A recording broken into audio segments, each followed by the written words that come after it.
everyone and welcome back to my channel. In today's video we're going to be going through my February reading plans, aka my February TBR. I've actually structured this video into a few different sections because there's a few different things that I want to go through. First up, as you've possibly guessed from the title and the thumbnail, I'm not planning on playing my TBR game for this month because I am taking part in a readathon, Forensic February, which is hosted by Chloe from Chloe Reads Books. I will leave the announcement video linked in the description just in case you would like to find out more, but it's a month-long readathon where you play a board game and the concept is that you are trying to solve a case, and I thought it sounded really fun. I love a board game based readathon, so of course I'm going to be taking part. I have printed off my board ready. I'm going to be rolling as I go throughout February and hopefully it's going to be a good time. I'm in a real thriller mood right now and anything kind of related to the thriller genre, so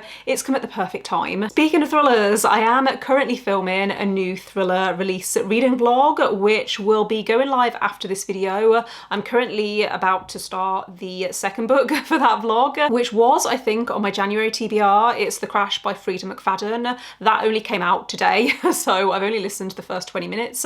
I might finish it before the end of the month. I am listening to the audiobook, as I think I just mentioned, and it's a 9-hour audiobook, which means I'll finish it in about 4.5 hours on 2 times speed. But yeah, that is the only book from my January TBR that I still need to read. Hopefully by the time this video goes live, I will have also started Gillian McAllister's new book, which is Famous Last Words. I'm planning on picking this up hopefully tonight, but again, it's probably one that's going to roll over into February. The concept behind this sounds really intriguing because it's about a woman who receives a phone call one morning to say that her husband is caught up in this hostage situation in London. However, he is not one of the hostages.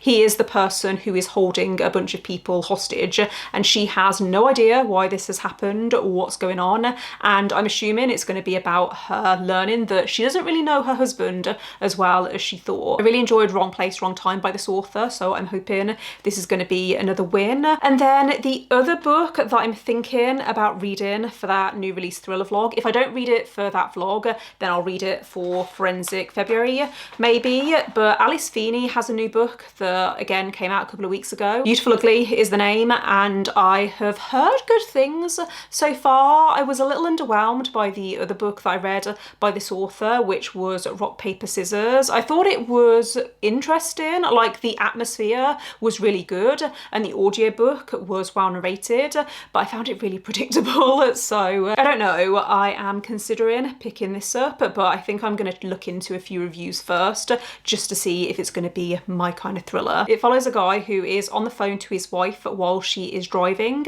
when he hears her slam on the brakes, get out of the car, and then she is never seen again. So the story picks up a year later when he's still grieving, he's still missing her because no one knows what happened. She literally just disappeared. He decides to go to a remote Scottish island and he sees a woman who looks exactly like her, and that's all I know about the plot. It does sound intriguing. I love an isolated setting, so hopefully I will enjoy this one. Those are the books that I'm hoping to read for reading vlogs next month, and then I also have a couple of sequels that I'd like to get round to. So first up, Queen of Shadows by Sarah J Maas, which I think is the 4th book in the series. I am also filming a reading vlog for this series, but that is not going to be coming out for months because I'm just filming updates as I pick up the books. But I have been dying to read this based on how the last book ended. I was not okay. I feel like I have finally found my feet with this series and I am going to be obsessed. I'm a little bit scared to pick this one up because I feel like I'm just going to want to read the rest of the series back to back, and that is not going to be good for my TBR, but we will see how it goes. Another sequel that I would like to get round to is Dead House Gates by Stephen Erickson. This is the 2nd book in the Malazan Book of the Fallen series. I enjoyed Gardens of the Moon a lot more than I was expecting, and me and my partner are planning to buddy read this in February. He is going to be rereading it because this is one of his favourite series of all time, and I am going to be reading it for the first time. It doesn't look that chunky, this edition, but we have another edition on the shelves. Maybe I should grab it actually so I can show you. This, I think, is really deceptive because this is the other other edition that we have, and these do not look like they are going to be the same book, but I promise you they are. I just checked and this is nearly 700 pages, so it's probably going to take me a while to get through, especially because I'm reading this purely physically. This is a series that takes a lot of brain power to read because Stephen Erickson quite often doesn't give you any information. You have to read into context clues to understand what's going on. But yeah, I'm excited to see how the world expands with this one. I believe it takes place in a completely different area of the world to the first book, and it follows mostly different characters, but that's all I know. I think that's all I need to know because, you know, Stephen Erickson doesn't really tell you anything, but I think that this is going to be a good time. I have a feeling I'm going to enjoy this more than the first book. The final two books that I have to talk about are books that I am hoping to read to complete my R Fantasy bingo board. So I only have 2 more books or 2 more prompts that I need to fulfill to get a full bingo board, and they are both prompts which are the most out of my comfort zone.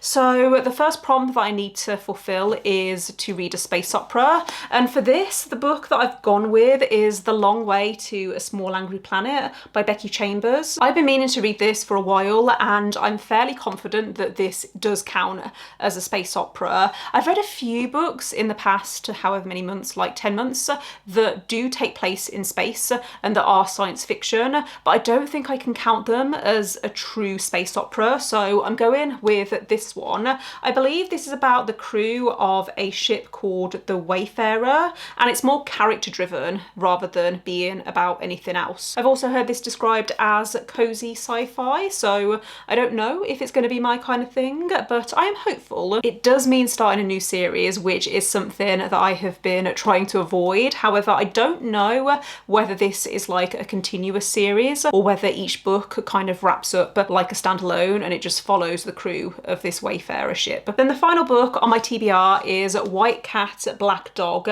by Kelly Link. This one I am reading for 5 short stories, which is exactly what it sounds like to read 5 short stories, and this also counts for hard mode because hard mode is to read an entire speculative anthology or short story collection, and I believe that's what this is. Oh, I've also got a bookmark as well. I bought this from the Golden Hair bookshop in Edinburgh when I went nearly 2 years ago, so it's about time that I get round to this. I've never read anything by this author before, however the way that the bookseller described it was that it's a collection of dark gothic fairy tales, and that sounds really intriguing, so I'm hoping I like this. I love the cover, I think it's stunning, and even the cover, like the hardcover, it's a beautiful shade of turquoise, and it's blurbed by some authors who I have heard of. So it's blurbed by Erin Morgenstern, and then on the back